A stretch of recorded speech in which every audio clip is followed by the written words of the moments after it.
नाज़रीन, आज हम आपकी मुलाकात करवाएंगे लाहौर की पहली खातून सीटीओ अमारा अतर से।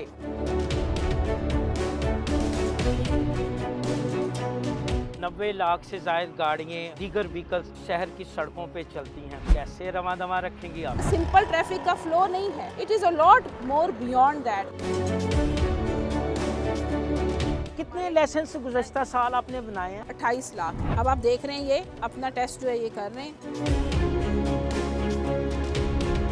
एक दिन में एक सेंटर कितने लाइसेंस जारी करता है? ये वाला जो सेंटर है इस पे सबसे ज्यादा हमारा नंबर चल रहा है। एक शिफ्ट के अंदर 300 and 340 रेगुलर लाइसेंस वो जारी कर रहे हैं। आयरन लेडी अमारा अतर क्या पैगाम देगी शहर लाहौर के वासियों को? तमाम शहरी, तमाम ड्राइवर्स वो इस रेजोल्यूशन के साथ एंटर हों कि वो अपने ट्रैफिक के कवानीन की पासदारी करें।